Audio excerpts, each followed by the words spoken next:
Good morning, everyone. Bonjour tout le monde. Bonjour. Yesterday marked the latest in President Trump's unprecedented series of U.S. tariffs that are designed to reshape the international trading system. The ambition of these measures is enormous. The effects on the global economy will be monumental. We received confirmation that the latest reciprocal tariffs will not be imposed on Canada. At the same time, President Trump confirmed that the tariffs announced last week against our auto industry will come in, and indeed have come into effect today. So while it's progress that further tariffs were not imposed on Canada yesterday, the President's actions will reverberate here in Canada and across the world. Three different sets of U.S. tariffs remain in place and will continue to pose significant threats to Canadian workers and Canadian businesses. And while they have been imposed under different premises, some things are consistent. They are all unjustified, unwarranted, and in our judgment, misguided. And we are already seeing the consequences. Just last evening, workers from Unifor Local 444, with whom I met last week, learned that their auto assembly plant in Windsor will be shutting down for at least the next 2 weeks. That's 3,600 workers who are now out of work, not by their choice. Workers who now worry how they're going to put food on the table and pay their bills. I and my government stand in solidarity with those workers in Windsor and all those workers hurt by President Trump's tariffs. And that's why we committed from the very start that all, and I repeat, all of our tariff proceeds will go to protect workers affected by the tariffs. Les premiers tarifs ont été annoncés en février. Après une brève pause, ils ont été remis en place en mars. Selon l'administration Trump, ils ont été mis en place en réponse au trafic de fentanyl qui aurait lieu à notre frontière commune. Pourtant, 0,20% du fentanyl qui entre aux États-Unis vient du Canada. Et malgré ce fait, le gouvernement précédent a agi dès décembre avec un plan frontalier robuste d'1,3 milliard de dollars. 1,3 milliard de dollars. Un plan qui implique de nouveaux outils pour nos forces policières, des hélicoptères, des drones et des équipes canines pour détecter et empêcher le trafic de fentanyl et des produits chimiques utilisés pour produire cette drogue. That plan is working. As U.S. Customs and Border Protection themselves have acknowledged, there was a 97% drop in fentanyl seized at our shared border in January compared to December. In fact, Canada was not mentioned once in the United States annual report that lists the biggest threat to that country. Just last night, the U.S. Senate made it clear that these tariffs are a mistake. The Senate voted to repeal them in a symbolic but important assertion of both fact and solidarity. The second set of U.S. tariffs were imposed in March on steel and aluminum imports from around the world, including Canada. Canada has long been the United States' main supplier of these materials, materials that are vital to building Americans' homes, their cars, their bridges, their consumer goods, and so much more. These materials are vital to powering America's economy. The President pursued similar tariffs on steel and aluminum during his first term, a process which led to thousands of lost jobs in America. Then, as now, those tariffs were in clear violation of trading agreements. Today it's CUSMA, an agreement that the President himself negotiated and promoted during his first term. An agreement that we in Canada have upheld in good faith. Last week, the President and his administration announced their third set of tariffs, this time against auto imports primarily from Mexico and Canada. In the year I was born, Canada and the United States signed the Auto Pact, an agreement that ended auto tariffs between our nations and began a 60-year period, you can guess my age, a 60-year period of close cooperation, partnership, job growth, and prosperity. And that era has now ended unless the United States and Canada can agree on a new comprehensive approach. Yesterday's actions by the U.S. administration, while not specifically targeting Canada, will rupture the global economy and adversely affect global economic growth. The global economy is fundamentally different today than it was yesterday. The system of global trade anchored on the United States that Canada has relied on since the end of the Second World War, a system that, while not perfect, has helped to deliver prosperity for our country for decades, is over. Our old relationship of steadily deepening integration with the United States is over. The 80-year period when the United States embraced the mantle of global economic leadership, when it forged alliances rooted in trust and mutual respect, and championed the free and open exchange of goods and services, is over. Well, this is a tragedy. It is also the new reality. We must respond with both purpose and force. We are a free, sovereign, and ambitious country. We are masters in our own home. Nous sommes maîtres chez nous. Nous contrôlons notre destin. Nous allons tracer notre propre voie. Nous choisissons de nous battre, de protéger et de bâtir. Nous allons nous battre contre ces tarifs jusqu'à ce qu'ils soient annulés. Nous allons protéger nos travailleurs et nos entreprises pendant cette période difficile. Surtout, nous allons bâtir une économie canadienne renouvelée. Nous allons bâtir un Canada fort. We will fight to bring each of these tariffs to an end. We're fighting in courts, challenging that these tariffs have been illegally imposed under U.S. law. We have filed disputes underscoring that they are in violation of our free trade agreement, CUSMA.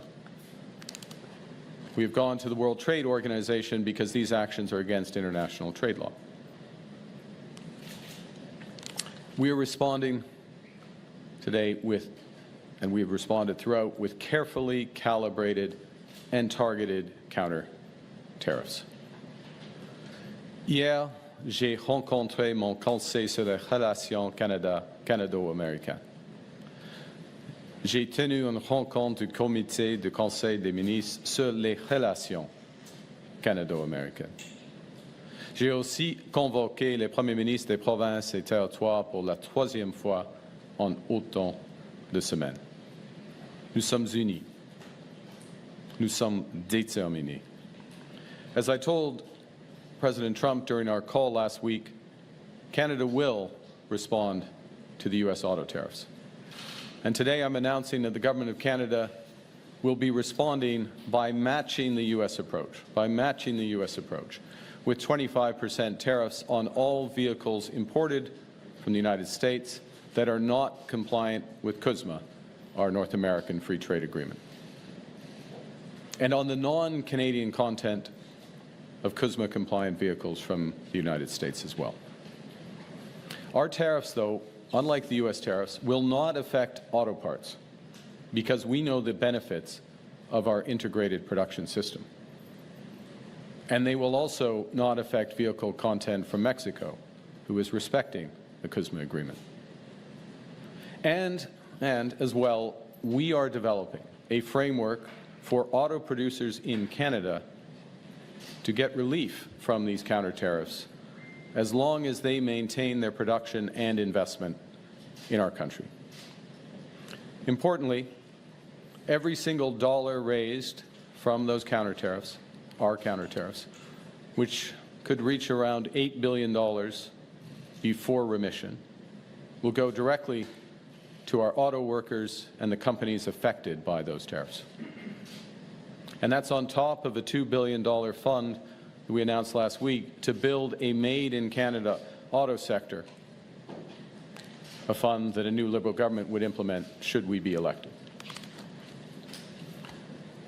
Nos droits de douane n'affecteront pas les pièces automobiles, car nous connaissons les avantages de notre système de production intégré.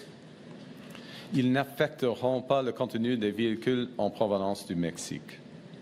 Parallèlement, nous élaborerons une carte permettant aux constructeurs automobiles d'éviter nos droits de douane compensatoires à condition qu'ils maintiennent leur production et leurs investissements au Canada.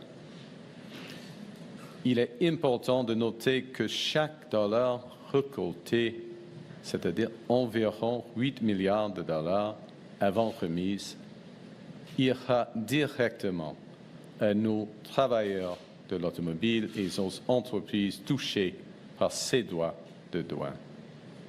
Cela s'ajoute au fonds de 2 milliards de dollars pour construire un nouveau secteur automobile fabriqué au Canada, que j'ai annoncé qu'un nouveau gouvernement libéral mettrait en œuvre si nous étions élus.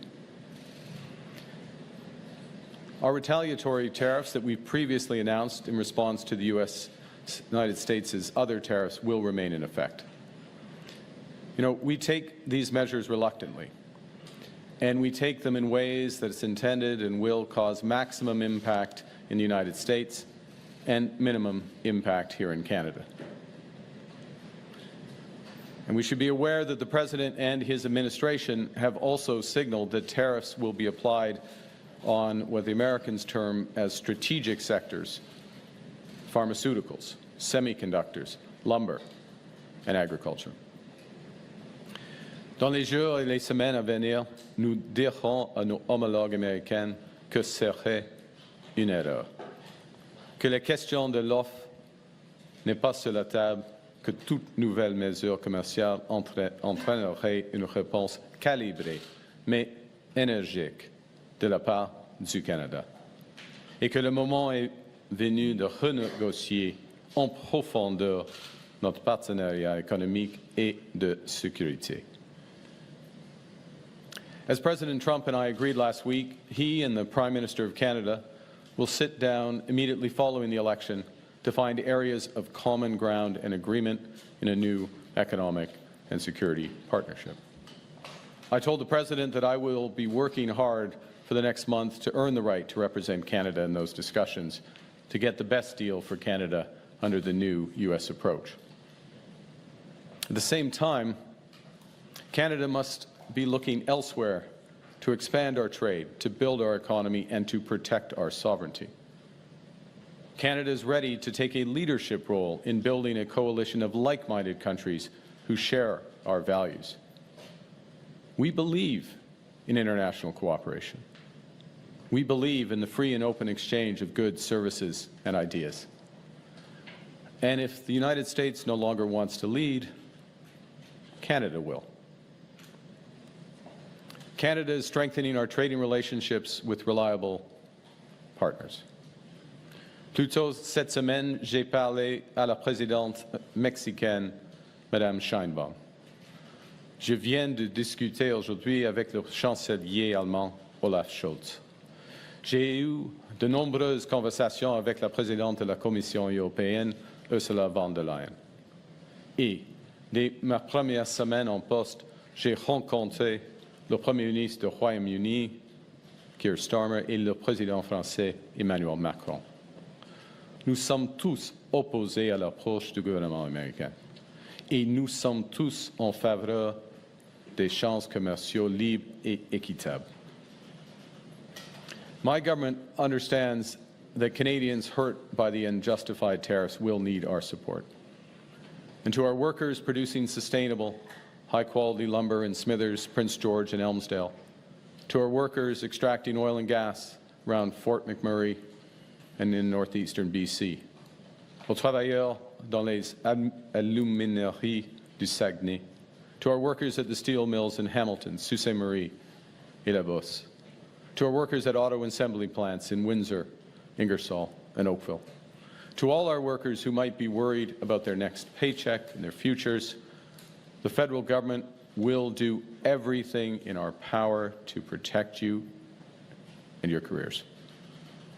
In this new world, we have to look out for ourselves, and because we are Canadian, we will always look out for each other.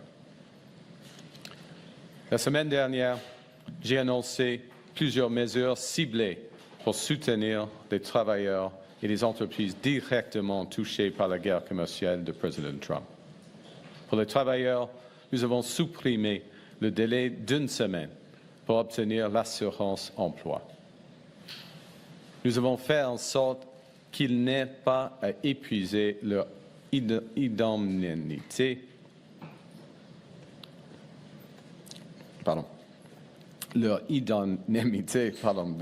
de part avant de toucher l'assurance emploi, et nous avons facilité l'accès à l'assurance emploi. Comme je l'ai dit et répété, mon gouvernement va utiliser chaque dollar tiré de nos comptes tarifs pour soutenir les travailleurs canadiens tant et aussi longtemps que cette guerre commerciale perdure. Nous allons aussi appuyer les entreprises canadiennes. Nous avons reporté les paiements d'impôts sur le revenu ainsi que les versements de la TPS et de la TVH pour les entreprises. Nous avons mis en place de nouvelles mesures pour leur fournir de liquidités, une aide financière importante qui va aider nos entreprises à braver cette tempête. Et nous avons augmenté le financement des agences de développement régionales. Fighting back against U.S. tariffs and protecting our workers are our most immediate priorities. But they are not sufficient. Our task as a nation in the coming weeks and months and years is to think bigger and to act bigger. We can draw strength right now from each other. From Canadians who are supporting local businesses, Canadians who are buying Canadian, Canadians who are changing their travel plans, and Canadians who are helping each other as neighbors. We are powerful when we act together.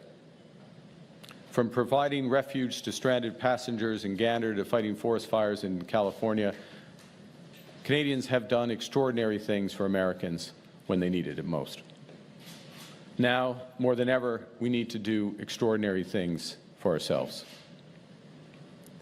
We will need to do things previously thought impossible at speeds we haven't seen in generations. Breaking down internal trade barriers so that we can have one Canadian economy, not 13. Making Canada more productive and competitive. Building things in this country again. Millions more homes. Building clean and conventional energy, building more public transport, more mines, more assembly lines, building new trade corridors with reliable partners, building a Canada that works for everyone, a Canada that everyone can afford, a Canada worthy of its people. Last week, I met a teacher from Glen Williams Public School in Georgetown, Ontario. And she told me about a routine assignment, that she had given to her 9- and 10-year-olds. And the children were asked to describe their dreams for Canada. So some kids wrote about a country free of poverty, others dreamt of clean air and water, or a place where everyone enjoyed equal rights, dignity, and respect. These are what we all want for ourselves and for each other. But many also wrote about tariffs and threats to our sovereignty, words that I hadn't met at that age. And I'm going to quote one which is representative. I dream of a safe a kind, and a clean Canada. A Canada that is not the U.S. Our children should be able to dream about a positive future, not worry about an economic crisis. Les Canadiens et Canadiennes sont inquiets, et c'est normal quand il y a des grands changements. Ce n'est pas nous qui avons changé. Nous sommes restés les mêmes fiables, fiers et forts. Nous vivons dans un nouveau monde, et ça vient avec nouveaux défis. Given the prospective damage to their own people, the American administration should eventually change course. But I don't want to give false hope. The President believes that what he is doing is best for the American economy. He believes that it's best for American workers. And although their policy will hurt American families, until that pain becomes impossible to ignore, I do not believe they will change direction. So the road to that point may indeed be long. And it will be hard on Canadians, just as it will be on other partners of the United States. It will require us to make difficult choices. It will require sacrifices. I have no doubt we will rise to the challenge, because that's who we are as Canadians. We have done hard, seemingly impossible things throughout our history. We conquered the unconquerable at Vimy and Juno Beach.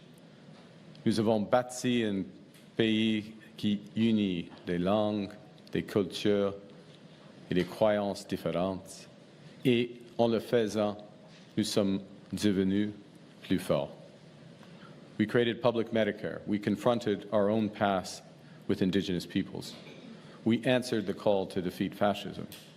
We know we are not always perfect, but we always strive to be good. We do not do things because they're easy, but because they are right. We will rise to meet this challenge, and we will emerge stronger. So to those kids at Glenn Williams Public School, don't worry. With your spirit, with that of your parents, their friends, and people like them across this great country, all pulling for Canada, we will build an even better Canada for your future, because that's who we are. We are Canada. Canada strong, and Canada fort. Thank you very much. Merci. I'll be pleased to take your questions. Bonjour tout le monde. We'll now start with the press conference. We'll take 15 minutes of questions, one question, one follow-up. On a 15 minutes, une question et une suivi. Laurence. Merci. Bonjour, M. Carney. Laurence Martin de Radio-Canada. Il n'y a pas eu de recul, vous l'avez dit, il n'y a pas eu de recul de M. Trump sur les tarifs déjà annoncés pour le Canada, comme sur le secteur de l'auto. Est-ce que ça veut dire que votre appel avec M. Trump la semaine dernière, finalement, n'a pas été si productif que ça? Je crois que vous avez raison, et comme je viens de décrire, il n'y a pas de recul des tarifs par rapport au fentanyl, l'acier, l'aluminium et puis le secteur automobile. L'appel avec Monsieur le Président, nous avons fait de progrès. On peut le voir avec le résultat par rapport les tarifs réciproques. Nous avons eu le meilleur accord d'une série de mauvais accords.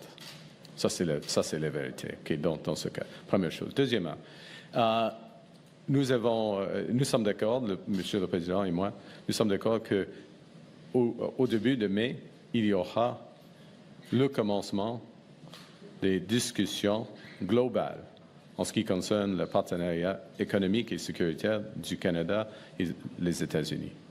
Alors, encore, ça c'est du progrès, parce qu'on ne peut pas faire de progrès avec chaque initiative, chaque enjeu. Il faut avoir une discussion globale entre les deux pays souverains. In English before my You're absolutely right. The core tariffs with respect to fentanyl, automobiles, steel and aluminum remain in place.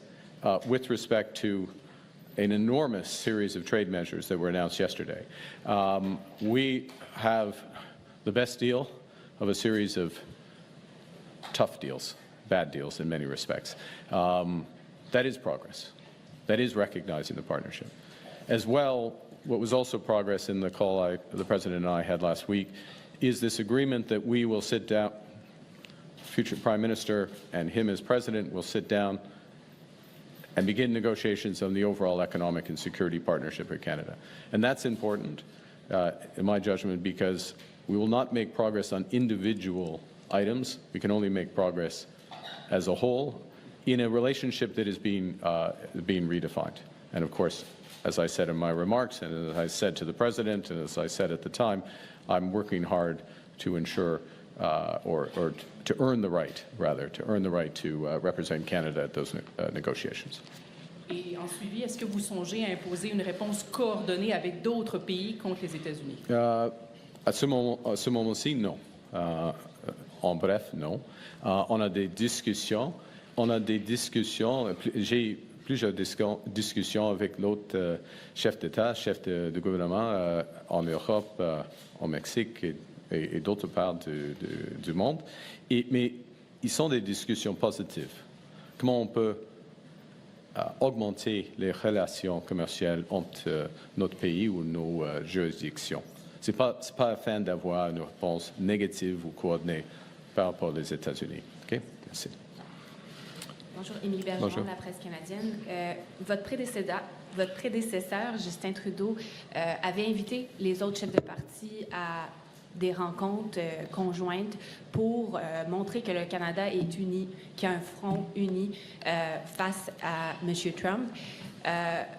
Pourquoi, si vous mettez votre campagne électorale sur pause et que vous êtes dans vos avis de premier ministre et que vous dites que c'est un enjeu non partisan, alors pourquoi vous ne faites pas comme M. Trudeau et vous invitez les autres chefs de parti soit à une rencontre ou à un appel? Les autres chefs du parti sont avisés de notre réponse. En ce qui concerne la coordination canadienne, j'ai plusieurs discussions avec tous les premiers ministres des provinces et territoires en groupe et dans un sens bilatéral, des discussions avec des chefs des syndicats, des chefs, des dirigeants autochtones, des PDG, tout cela. Il y a beaucoup de consultations, coordination. Et nous avons une équipe canadienne par rapport aux États-Unis. Et si je peux dire, la réunion aujourd'hui des premiers ministres était fantastique dans un sens, parce que nous sommes tous alignés. OK. Ça n'a pas vraiment répondu à ma question, mais je vais aller sur un autre sujet, la gestion de l'offre. Pardon. Vous avez dit que vous voulez protéger la gestion de l'offre, mais est-ce que vous vous engagez, si vous êtes élu premier ministre du prochain gouvernement, à déposer un projet de loi, comme il y en avait un devant la Chambre des communes au Sénat, pour vraiment l'inscrire dans une loi que la gestion de l'offre, c'est une ligne rouge, ça ne peut pas faire partie d'une négociation commerciale, puisque le gouvernement précédent, le gouvernement sortant, avait voté pour un tel projet de loi. Donc, est-ce que vous vous engagez à redéposer? OK. On commence avec le fait que c'est un nouveau gouvernement. Il y a des changements. Nouveau premier ministre, nouveau gouvernement.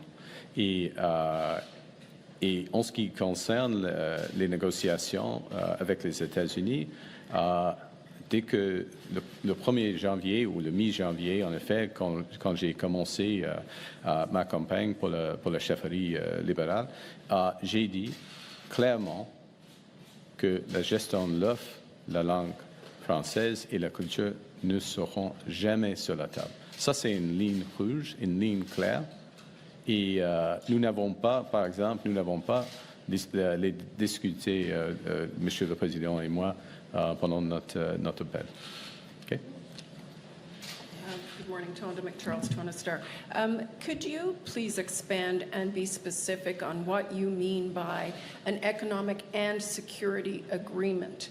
Is that a new CUSMA, or is that some other deal that renegotiates NORAD or some other broader security agreement? So it's from our perspective, if I may, that there have been so many, I would say from our perspective as government, my personal perspective, also from the perspective of workers, businesses, investors, Canadians, there have been so many violations, outright violations of CUSMA. There's supposed to be, I'll give you one example, one of many examples, but for steel and aluminum, there is an explicit side letter in CUSMA which says that there needs to be 60-day consultations for any changes. That obviously was not the case. There are many other examples of this. There have been so many of these violations that there is a need to have a renegotiation and a reaffirmation of which elements of the commercial relationship, the trading relationship, stand. Now, they may change, given the objectives of the United States. They may change, given, in fact, I think they will change from our perspective as well, in terms of what we need to do that's best for Canada, given the new U.S. position on so many things. As well, it is sensible, in my judgment, that we also discuss defense and security partnership. We have a long-standing defense and security partnership. Some of that partnership is for security, but it's also a commercial relationship. And we want to make sure that commercial relationship works for Canada. I will observe that 80%, 80 cents on every dollar that we spend on military equipment in its broadest sense goes to the United States. In the current stance of the relationship, that doesn't make sense. So we want to sit down and have everything on the table and have that discussion, everything on the table within commercial, subject to my previous response to the last question. So I understand that not to be all balled up in one agreement, separate agreements, but in the future negotiation then, I want to understand what you take from President Trump's 12% reciprocal tariff, sort of that he has hanging over Canada, even if he lifts the border tariffs you call unjustified. So I think there are several things, if I may, and it's hard to predict all elements of this, but there's certain sectors in the North American economy, the Canadian-U.S. economy, that fundamentally rely on the integration in those sectors. There's no better example of this than in autos, where it literally has been built up over my entire lifetime, and that the competitive threat in North America is from Asia, not within North America. And it will become our judgment, and the judgment, I would say, of virtually everybody who works in the auto industry, virtually everyone, not everyone, not the UAW apparently, but I think they're going to find out, that this is going to damage the U.S. auto industry as well as the Canadian auto industry. And it's going to damage the industry relative to competition from Asia. So when there's that discussion, the question, part of the discussion is going to be, how do we put back together elements of that integration? And if it's not going to come, how are we going to act in Canada? And we're going to do this, elements of this anyways, if my government is elected, which is to build a true Made in Canada strategy that makes us much more resilient with the U.S. So, Tonda, I can't pre-wire all those discussions, but what I know is that trying to have a discussion, given the scale of ambition of the United States, given all the measures they've taken, not just against Canada, but against the whole world, that we are not going to make progress if we try to focus on only one issue. We need to reset the overall relationship. We need to set the boundaries around that, where we're going to work together, reestablish confidence, first and foremost for Canadian workers and their families, so that they know where their careers are, where their jobs are, and then more broadly for investors in business. Okay? Thank you. Good morning, Prime Minister. Jillian Piper with Global News. Are you planning to have another phone call with President Donald Trump to discuss these tariffs? If it's appropriate, we will. We agreed that we would, when we last spoke, that we would talk as needed over the coming weeks. So it may happen. There's not one scheduled. And as I said, I'll just reiterate, when we spoke, I did advise the President that we would be retaliating against the auto tariffs. We were going to wait to see what happened with these reciprocal tariffs that were announced yesterday. We have taken a very focused, calibrated response, balanced response, one that creates incentives for the automakers. So as appropriate, we will speak. I'm very conscious, we're very conscious that there are additional measures likely to come in other sectors, including forest products, pharmaceuticals, and others. You said previously that the relationship that Canada had with the United States is now over.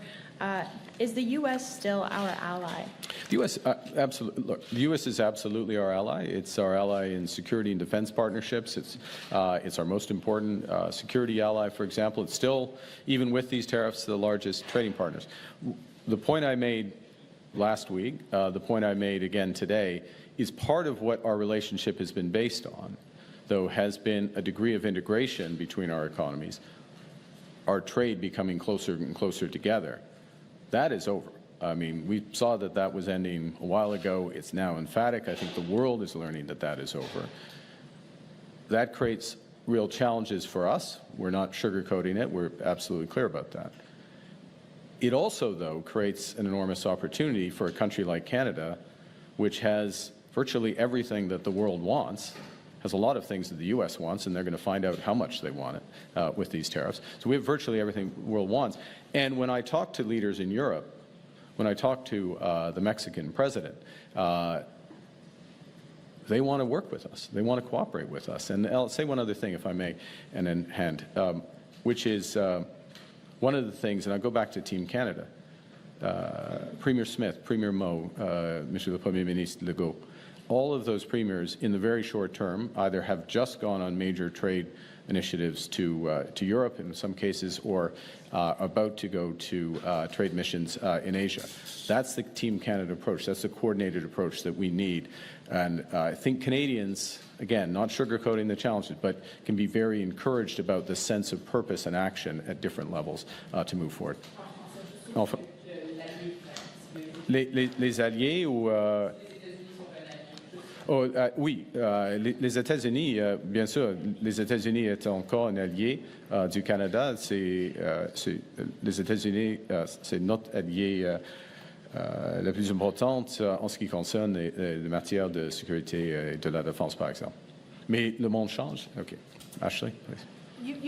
Ashley Burke, CBC News. Good morning.